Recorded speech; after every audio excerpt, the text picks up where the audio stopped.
the football and end up making a really nice play.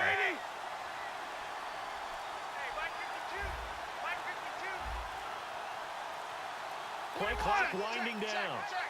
They snap it to Stafford. He hits White, complete. It's a 9-yard pickup on the play, and they're able to pick up the conversion here on 4th down.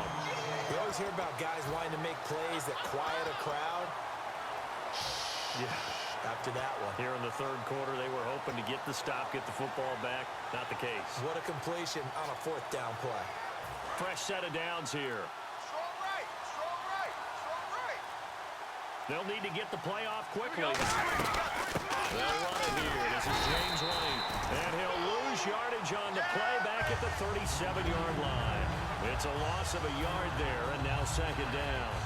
That play almost seemed like a baseball play. See ball, hit ball. But in this case, see guy with ball, tackle guy with ball. Set, lady! Real right! To throw on 2nd down is Stafford. It's complete. Stills. They'll wind up getting 10 back as that sets them up for 3rd down. One thing I can say pretty safely, that route is not called if you don't have a guy who can throw the ball and put some mustard on it. Because if you're going to lollipop it in the middle of the field, bad things usually happen. It takes a strong-armed guy who can rifle it in there, and they were able to successfully complete that one.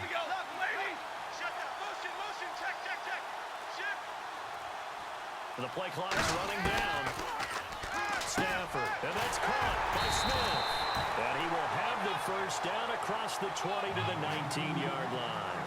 Would it be safe to say that as precise as routes are supposed to be run in the NFL, maybe they're not quite as precise in college ball? That's accurate, yeah.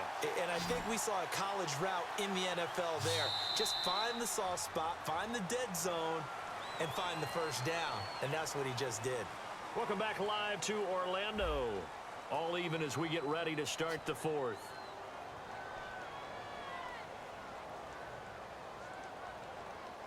Long drive. The defense just cannot seem to catch a break and get off the field. Set, lady! Big 20. Hey, turn it up. On 1st down, it's Stafford. And Stills over the middle. That throw good for 4. It's 2nd down.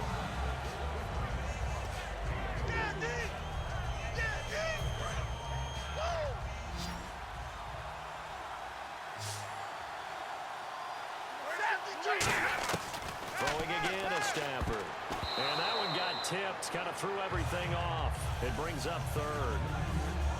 Really nice play by the guys on the defensive side of the ball, but for the guys on the offensive line, they're doing a nice job of trying to protect their passer. But when a guy hops in the air and goes airborne and try to knock one away, it's difficult because you can't reach out and grab him. That'd be a holding penalty. So all you're trying to do is make some type of a play on him, make some type of contact to try and get his arms out of the sky.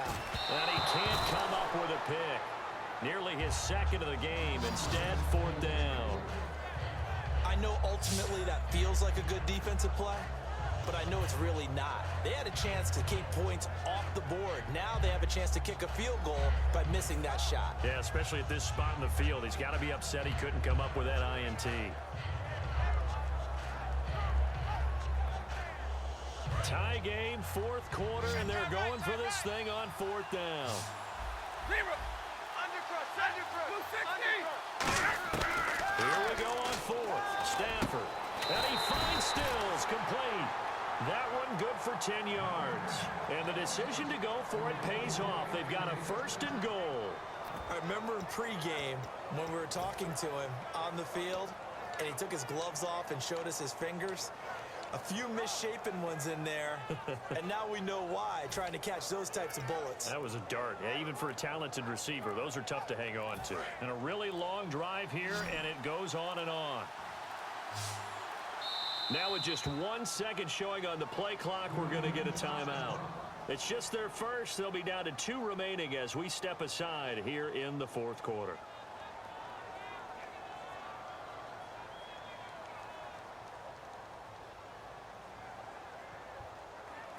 Hitting the home stretch here in a great game, a tie game. Let's see if the defense can get the stop they need to get the ball back.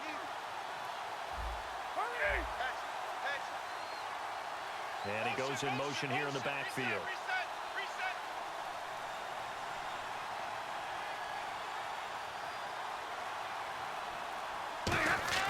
To the air again, Stafford.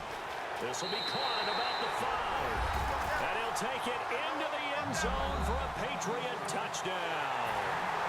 Jordan Reed, a beast in the red zone with his second touchdown of the game. And the Patriots are moved out in front. It's up and good, and that'll make the score 21-14.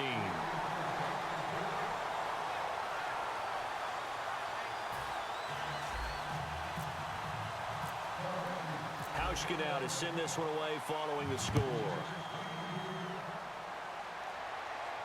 This is taken about 7 yards deep. A beautiful fake. Well, conventional football 101, tells us if you don't get it back to the 20-yard line on a kickoff return, that's a disappointment. But some of these teams, special teams coaches, with approval by the head coach, they give them full authority to go ahead and bring it out and try to be aggressive. Almost what we call the green light, red light theory. Green light means go, red light means stop. Looks like he had green on that play. So this offense really needs to make something happen here late in the fourth with the football. On first down, Brady. He's going to float this one deep right side. And it drops down incomplete. Thought he might have had it. Instead, second down. And when all else fails as a defender, when you're not there in the coverage, your best friend is exactly what we saw there. A big play shot taken by the offense. Unfortunately, it ended in a big drop. Brady again here on 2nd and 10. A hit as he throws there, incomplete. He was trying to hit Thomas that time, and it's third down. Well, any caused incompletion is good for a defense. But when you add to it that you get a little hit on the quarterback, knock him to the ground, make him think a little bit, hopefully knock him off his game, especially in a game of this magnitude, this tight in the fourth quarter, got to feel pretty good as a defense. Throwing is Brady on third down. The tight end Kelsey has it over the middle. And he's able to pick up the first down here before he goes down at the 26. And now they're in the hurry-up. He will first get loose, flexible, finding a way to catch the ball in some traffic for a key first down. A really nice job of adjusting to the ball in the air. Not the most accurate of throws, but able to adjust and make the grab. And boy, they had high praise for this rookie receiver when we asked the coaches about him, didn't they? They certainly did, and obviously they liked his measurables, otherwise they wouldn't have brought him onto the team. Height, weight, speed, all of that. But how about what they really said? Competitiveness. That's what they really liked about him. The way he goes after the football, competes for it, and decides when it's in the air, it's his and only his.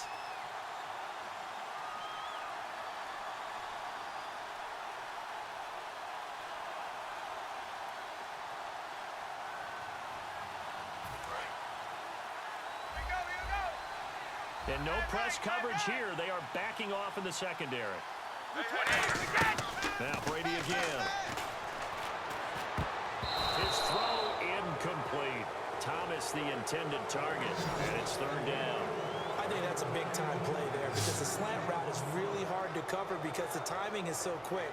But able to see it, diagnose it, and get to the football, that's why he was able to bat it away. And here comes play number 6 on this drive. They come up in an empty set. 4 wide receivers, 1 tight end. He's back to throw, and it's complete to Kelsey. And he will have first down yardage as he's brought down at the 41. And there's a completion to the tight end. And look at the size of these players nowadays. At that spot, 6'4", 6'5", and up. A lot of guys used to be basketball players, somehow came back to football. That's really good for the game of football. You get better athleticism, great hand-eye coordination, guys who know how to control their bodies when they run their routes. They'll look to throw. It's complete to Brown, right side. And he is going to lose yardage here. That's going to go as a loss of a yard, and it'll be second down. And now it looks like they're going to be in a hurry-up. He'll look to throw. Over the middle, Sharp's got it complete. And down inside the 15 he goes. It's a pickup of 16 there, and it'll lead to a new set of downs. That was a nicely run slant route, and what the receiver's trying to do is make the defender think he's going upfield for a deeper route, and then breaks it off, usually after about 3 to 4 steps, and cuts towards the middle of the field. And now what he's trying to do is use his body to keep the defender away from the football and give the quarterback a really nice target. Back to throw. Setting up the receiver screen here to Thomas. And yes, he's into the end zone. So they get the late score they needed. And now the extra point can tie this thing up in the final minute. And while it appears the heavy lifting was accomplished by scoring the touchdown, they're still down 1. That extra point is not a gimme.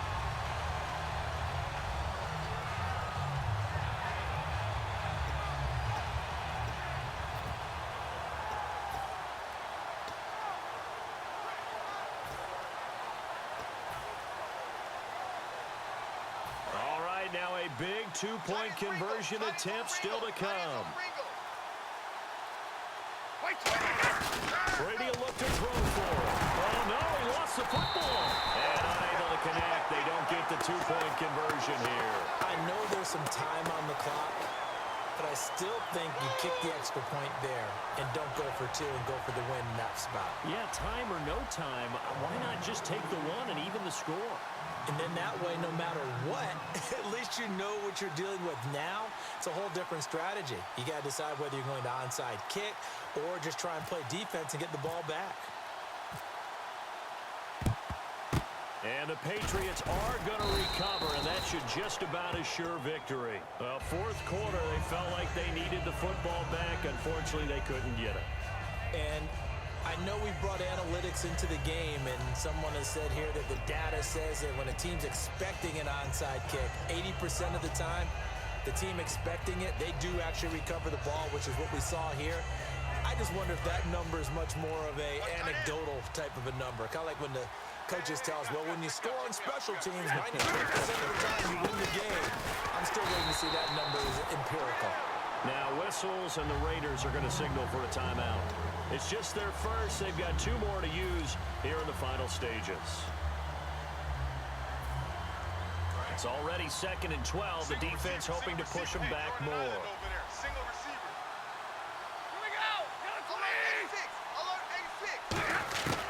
Throwing here, Stafford. And he can't get a throw away. He's taken down.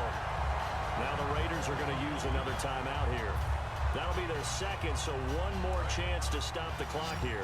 And we'll be back.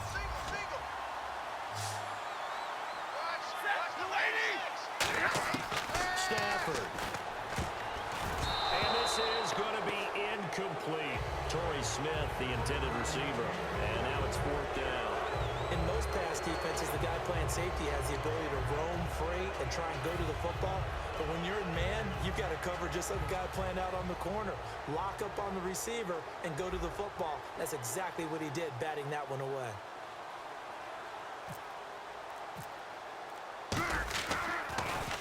He gets this away. It's a good one. Drawing toward the sidelines. And no return here. Where will they spot it? They say just outside the 20-yard line. Now the Raiders offense, they get set to head back on the field. They only need a field goal. Obviously the clock a huge factor. They'll be watching that. What do they need to do here, Charles? Your sequence of plays has to get you out of bounds. Completions, get out of bounds, gain some yardage. Then when the clock hits 7 seconds or left, now you get a decision. Are you in field goal range or is it Hail Mary time? Because from 7 seconds down, you don't want to take a shot that you're going to have another play. We'll see how they handle it. And this would have been intercepted if he could have gotten the feet in. Instead, it's incomplete. Boy, that really could have turned this one upside down. All right, Charles, as a former defensive back, how disheartening to actually catch it, but just not be able to stay in bounds there defensively. Well, extremely, because you know the rap against us defenders is that we're frustrated offensive guys who can't catch. And he caught it. Just couldn't get his feet down in bounds. It's that second part that finished off the play for him. Now a desperation. And, a crusher there as it's intercepted. Picked off by the linebacker, Avery Williamson. And they'll set up shop in enemy territory at the 45-yard line. Now